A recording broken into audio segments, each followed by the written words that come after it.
आज हम प्रश्न बैंक 2021-22 विषय गणित कक्षा 10वीं के अध्याय 7 का अध्ययन करेंगे। इसमें अंक विभाजन कुछ इस प्रकार से है कि एक अंक के 2 प्रश्न आएंगे, 2 अंक के 2 आएंगे। चूंकि 2 अंक के 2 हैं, 2 दूनी 4 और 2 6। इस प्रकार से 6 नंबर का इस चैप्टर से वेटेज होगा। सही विकल्प चुनिए। मूल बिंदु के निर्देशांक, आप जानते हैं कि मूल बिंदु के निर्देशांक क्या होते हैं? 0 0 होते हैं। अगर एक्स अक्ष पर है तो ये 4 0 हो जाएगा। दोनों के बीच की दूरी है तो दूरी का फार्मूला क्या होता है, हम आपको पहले भी कई बार बता चुके हैं। √(x2 - x1) का होल स्क्वायर, y2 - y1 का होल स्क्वायर। ये आपका ए नंबर का सही है। चौथे वाले में बात करते हैं, इन दोनों के बीच की दूरी निकालना। तो दूरी का सूत्र तो ये है, इसमें आप सूत्र में वैल्यू रख देंगे तो कितना आ जाएगा? 8 - का 0 का होल स्क्वायर, 6 - 0 का होल स्क्वायर, अर्थात यहाँ पे कितना हो जाएगा? 8 का स्क्वायर 64, 6 का स्क्वायर 36। दोनों को जोड़ लिया, कितना आ गया? 100। और 100 में से कितना आ जाएगा? ये इसका 100 का करनी कितना होता है? 10। और इस प्रकार से हम कह पाएंगे इसका आंसर 10 होगा, अर्थात ये वाला बी वाला आपका आंसर सही होगा। प्रश्न क्रमांक 5 बात करते हैं, मध्य बिंदु के निर्देशांक निकालना है। मध्य बिंदु कैसे करते हैं? दोनों को जोड़ करके 2 का भाग देना, अर्थात x1 + x2/2 और y1 + y2/2 होगा। इसी प्रकार से इस सूत्र की सहायता से हम अगले प्रश्न में मध्य बिंदु के निर्देशांक ज्ञात कर सकते हैं। कैसे निकालते हैं? दोनों को जोड़ते हैं तो x1 + x2, तो 3 और 1 4/2, अर्थात 2 आंसर आ जाएगा। y वाले में कितना हो जाएगा? 4 और 2 6, 4 और 2 6/2, अर्थात 3 इसका आंसर होगा। हम ये वाला फार्मूला उपयोग करेंगे मध्य बिंदु के लिए। इस प्रकार से हम कह पाएंगे कि इन 2 बिंदुओं को मिलाने वाली रेखा का मध्य बिंदु कितना होगा? 2 3 होगा। प्रश्न क्रमांक 2 में अगर बात करते हैं, रिक्त स्थानों की पूर्ति कीजिए। व्यास के सिरे दिए हुए हैं, व्यास के सिरे दिए हो, केंद्र निकालना। चूंकि केंद्र क्या होता है? व्यास का मध्य बिंदु कहलाता है। तो मध्य बिंदु के निर्देशांक कैसे निकालते हैं? दोनों को जोड़ करके 2 का भाग देना, अर्थात x1 + x2/2, y1 + y2/2। इन दोनों को जोड़ लेंगे तो -3 और 3 मिलकर के 0 हो जाएंगे जोड़ में। यहाँ पे 4 और 4 को किया तो इसका भी जोड़ 0 हो जाएगा। तो 0/2/0/2, अर्थात कुल मिला के इसका अंदर कितना हो जाएगा? केंद्र कितना होगा? 0 0 होगा। बिंदु 4 5 कौन सी चतुर्थांश में होगा? चूंकि दोनों के चिन्ह कैसे हैं? धनात्मक हैं, अतः ये किस में होगा? प्रथम चतुर्थांश में होगा। प्रश्न क्रमांक 3, प्रश्न क्रमांक 3 में लिखा हुआ है, यदि किसी बिंदु का भुज 0 है और कोटि 3 है। भुज कहाँ होता है? एक्स अक्ष पर होता है, और भुज कितना है? 0 है, इसलिए ये एक्स अक्ष पर स्थित नहीं होगा, ये गलत है। वाई अक्ष पर 10 इकाई की दूरी पर स्थित कोई बिंदु है। वाई अक्ष पर 10 है, एक्स पे तो ही नहीं है, एक्स पे 0 है, तो ये एक्स पे तो 0 होना चाहिए ना, गलत है, ये भी गलत है आपका। दोनों के बीच की दूरी निकालना, मूल बिंदु से निकालना है, तो यहाँ पे आपके पास x² + का y² का रूट सही है ये वाला। वाई अक्ष पर कोई बिंदु निकालना है तो कितना हो जाता है? 0y, ये भी आपका आंसर सही है। क्रमांक 4 का पहले को हम हल करने का प्रयास करेंगे। बिंदु ए है 3 4 है और मूल बिंदु 0 0 से बीच की दूरी ज्ञात करना है। तो दूरी ज्ञात करने का फार्मूला क्या था? पी क्यू बीच की दूरी फार्मूला होता था x2 - का x1 का होल स्क्वायर, y2 - y1 का होल स्क्वायर। तो 3 - का 0 का होल स्क्वायर, और ऐसे ही 4 - 0 का होल स्क्वायर, 3 का स्क्वायर धन 4 का स्क्वायर। 3 का स्क्वायर कितना होता है? 3 3 9, 4 का स्क्वायर 4 4 16, दोनों को जोड़ लेंगे कितना आ जाएगा? 25, और 25 का करनी कितना होता है? 5। अतः हम कह पाएंगे दोनों बिंदुओं के बीच की दूरी कितनी हो जाएगी? मूल बिंदु से 5 होगी।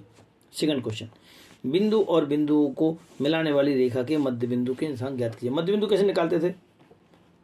फार्मूला हम आपको बता चुके हैं, x1 + x2/2 और y1 + y2/2 की। चूंकि बिंदु दिए गए हैं -1 2 है और 3 - का 4 है, तो आप x1 कितना है? -1, x2 कितना है? 3, इसको सॉल्व करेंगे, 3 में से 1 गया 2, 2/2, अर्थात 1 आंसर आ जाएगा। इसी प्रकार से y निर्देशांक, दोनों को जोड़ना है, 2 धन का ऋण का 4, इसको जोड़ेंगे तो 2 में से 4 गए, -2/2, अर्थात -1। तो हम कह पाएंगे कि इस प्रकार से ए बी के मध्य बिंदु कितने होंगे? 1 और -1 होंगे। प्रश्न क्रमांक 3, बिंदुओं और बिंदुओं के बीच की दूरी क्या होगी? अरे भाई, बिंदु लिखे हुए हैं आपके पास, -3 4 है और कितना है? 2 3 है, के बीच की दूरी ज्ञात करना। दूरी ज्ञात करने का फार्मूला आपको मालूम है, क्या था? x2 - x1 का होल स्क्वायर + y2 - y1 का होल स्क्वायर। आप यहाँ पे आ जाएंगे, x2 कितना था मेरे पास? 2 में से 3 को और घटाना है, 2 में से -3 को घटाया का होल स्क्वायर, प्लस 3 माइनस का 4, 3 माइनस 4 का होल स्क्वायर। थोड़ा सा और सॉल्व करने गए, ये माइनस माइनस कितना हो जाएगा, प्लस हो जाएगा। आप आगे देखेंगे तो ये 3 और 2 5 का स्क्वायर बन जाएगा। यहाँ पे अगर हम इसको घटा देते हैं तो कितना आ जाएगा, ऋण का 1 का स्क्वायर बनेगा। 5 का स्क्वायर कितना होता है, 25 होता है। और 1 का स्क्वायर, ऋण 1 का स्क्वायर भी कितना होता है, धन में होता है। ऋण ऋण का धन हो जाता है, तो 25 और 1 26 बन जाएगा। और इस प्रकार से हम कह पाएंगे इन दोनों बिंदुओं के बीच की दूरी कितनी होगी, करनी 26 होगी। नेक्स्ट प्रश्न क्रमांक 5 में बिंदुओं और बिंदुओं के बीच की दूरी ज्ञात करना। बिंदु कौन कौन से थे, 2 3 था और 4 1 था। इन दोनों के बीच की दूरी निकालना है। सूत्र आपको मालूम होना चाहिए, x2 माइनस x1 का होल स्क्वायर और y2 माइनस y1 के होल स्क्वायर का पूरे का रूट। वैल्यू रखना शुरू करें। x2 माइनस 4 माइनस का 2 का होल स्क्वायर प्लस कितना हो जाएगा 1 माइनस का 3, क्योंकि y2 माइनस का y1 का होल स्क्वायर। थोड़ा सा हल किया, कितना आ जाएगा मेरे पास यहाँ पे, अगर आप दिमाग लगाते हैं तो 4 में से 2 गया तो 2 आ जाएगा, और 1 में से 3 गया तो ऋण का 2 का स्क्वायर। 2 का स्क्वायर 4 होता है और ऋण 2 का स्क्वायर भी 4 होता है। 4 और 4 कितना हो गया 8। 8 के खंड ही निकालो, 8 के गुणनखंड के 2 दूनी 4 दूनी 8, एक जोड़ा बाहर निकल रहा है। ये जैसे बाहर निकलेगा तो 2 आ जाएगा, और करनी के अंदर अभी 1 2 बचा हुआ, तो 2 करनी 2 आपका आंसर तैयार हो जाएगा। प्रश्न क्रमांक 6 में बात करते हैं बिंदुओं और बिंदुओं के बीच की दूरी ज्ञात करना। जैसा कि हमने पिछले वाले में किया था, इनके बीच की दूरी ज्ञात करेंगे। x2 माइनस x1 का होल स्क्वायर अर्थात -1 और माइनस माइनस प्लस का 5 का होल स्क्वायर। यहाँ पे 3 माइनस का 7, तो 3 माइनस का 7 का होल स्क्वायर। इसको हल किया, कितना आ जाएगा, 5 में से 1 गया 4, 4 का स्क्वायर, और 3 में ऋण 7 का किया है तो कितना आ जाएगा, ऋण का 4, ऋण 4 का स्क्वायर। 4 का स्क्वायर कितना होता है 16, इसका स्क्वायर भी हो जाएगा 16, और 16 और 16 के गुणनखंड कितने हो जाएंगे 32। 32 के गुणनखंड करके देखिए मेरे पास कितने हो जाएंगे, 4 चौको 16 दूनी 32। ये पेयर बाहर निकलेगा क्योंकि जोड़ा बन चुका है, सो जाएगा 4, और करनी के अंदर कितना बचेगा 2। इस प्रकार से उनके बीच की दूरी कितनी हो जाएगी, 4 करनी 2 होगी। प्रश्न क्रमांक 7, बिंदुओं ए बी और माइनस ए और माइनस बी के बीच की दूरी ज्ञात कीजिएगा। सूत्र आपके पास है x2 माइनस का x1 का whole square plus y2 minus y1 का whole square. Minus minus plus हो गया, यहाँ पे माइनस माइनस प्लस हो गया। ये a और a मिलकर के 2a का होल स्क्वायर हो जाएगा। यहाँ पे ये 2b का स्क्वायर हो जाएगा। इसका होल स्क्वायर खोलेंगे तो कितना है, 2 का स्क्वायर 4 बन जाएगा। 4a स्क्वायर प्लस का 4b स्क्वायर के 4 कॉमन निकाल लो, कितना बचेगा a square plus b square. 4 को करने के बाहर जैसे निकालते हैं तो क्या आ जाएगा, 2 दूनी 4, तो यहाँ पे 2 बाहर आ जाएगा, और आपका आंसर कितना बन जाएगा, 2 करनी में a square plus b square. प्रश्न क्रमांक 8, उस त्रिभुज का क्षेत्रफल ज्ञात कीजिए जिसके शीर्ष कितने हैं, 1 माइनस का 1 है और माइनस का 4 6 माइनस का 3 और माइनस का 5 है। अरे भाई त्रिभुज का क्षेत्रफल ज्ञात करना, सूत्र क्या होता है, सूत्र होता है वो 1/2 x1 ब्रैकेट में y2 माइनस का y3 x2 y3 माइनस का y1 प्लस x3 और y1 माइनस का y2। बिल्कुल दिमाग लगा लेंगे, 1 2 3, अब आगे 2 से स्टार्ट करते हैं तो 2 3 1 2 3 1, यहाँ पे 3 से स्टार्ट करना, 3 1 2, बाहर बाहर x है और अंदर में y है। अब आप इसे आप आसानी से आप ज्ञात कर सकते हैं। तो इस सूत्र की सहायता से आपको जो बिंदु दिए हुए हैं, बिंदु कौन कौन से थे, 1 माइनस का 1 माइनस का 4 6 और -3 -5 था। इसे हम आसानी से आप इसे फार्मूले में वैल्यू रख सकते हैं।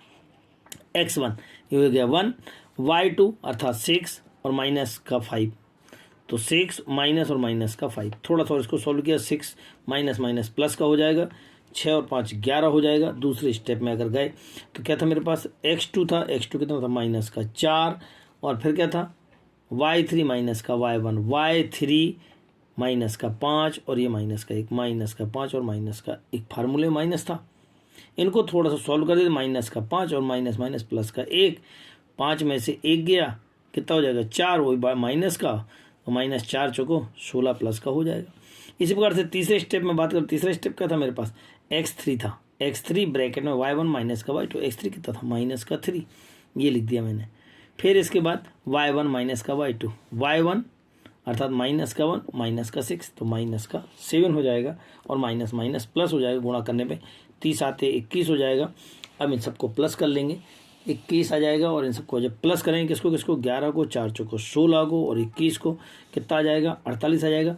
फार्मूले में 1/2 पहले से चल रहा था, 2 का भाग दे देंगे, आंसर कितना हो जाएगा 24 वर्ग इकाई होगा।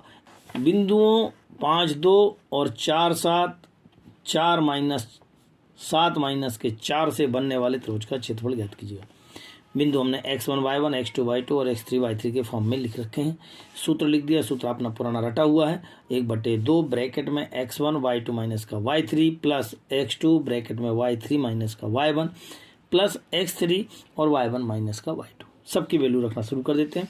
जैसे आप वैल्यू रखेंगे तब क्या पाएंगे, x1 अर्थात 5, फिर 7 माइनस माइनस प्लस का 4, फिर आप x2 जाएंगे तो ये हो जाएगा 4, y2 माइनस का y3 y1 ये आ गया है, फिर इसके बाद 7, फिर आप यहाँ जाएंगे तो 2 माइनस का 7, थोड़ा सा हल कर लिया है, 7 4 11, इन दोनों को हल किया माइनस का 6, इन दोनों को हल किया कितना है माइनस का 5, 11 5 55, 6 चौको 24, माइनस का आएगा 7 5 35, इनको बैठ करके हल कर लिया है, इसमें से इन दोनों को घटा दिया है तो माइनस का 4, माइनस के 4 में जैसे हम 2 का भाग दें कितना आएगा माइनस का 2 आ जाएगा। परंतु ये क्या है, क्षेत्रफल है, क्षेत्रफल कभी ऋणात्मक नहीं होता है, तो ऋण चिन्ह छोड़ने पर और हमारा आंसर कितना हो जाएगा 2 वर्ग इकाई होगा।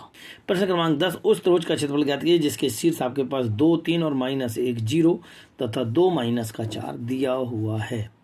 आप इसमें फार्मूला रखेंगे, फार्मूला कितना था, त्रिभुज का क्षेत्रफल 1/2 x1 y2 माइनस का y3 प्लस का x2 y3 माइनस का y1 plus x3 y1 minus का y2। इसमें आप फार्मूले के हिसाब से वैल्यू रखेंगे, x1 2 आ जाएगा यहाँ पे, y2 0 माइनस माइनस प्लस का 4, x2 कितना है, ये दूसरे नंबर का, ये x1 है, x1 y1, ये x2 y2 और ये x3 y3 दूसरे नंबर का गया, तो ये x1 अर्थात माइनस का 1, y3 माइनस का y1, इनको हल कर लिया, इस पर ही वैल्यू डाल दी इसी प्रकार से, थोड़ा सा और हल किया है, यहाँ पे 2 आ जाएगा, इनका सॉल्व 4, ये माइनस का 1, 4 3 7, 2 और ये 3, 7 एकम 7 प्लस का हो जाएगा, 4 दूनी 8, 2 3 6 और 8 7 15, 15 और 6 21, 21/2 वर्ग इकाई। इस प्रकार से हम कह पाएंगे कि दिए गए त्रिभुज का क्षेत्रफल कितना होगा 21/2 वर्ग इकाई। आपको हमारे अभी तक के सारे वीडियोस बहुत अच्छे लगे होंगे, उम्मीद है अभी तक जिन्होंने हमारा चैनल सब्सक्राइब नहीं किया है वो हमारे चैनल को ज़रूर सब्सक्राइब कर लेवें, बेल आइकॉन दबाएं ताकि समय समय से आपको हमारे वीडियोस प्राप्त हो सकें। ज़्यादा से ज़्यादा लोगों को शेयर करें। सहयोग के लिए धन्यवाद।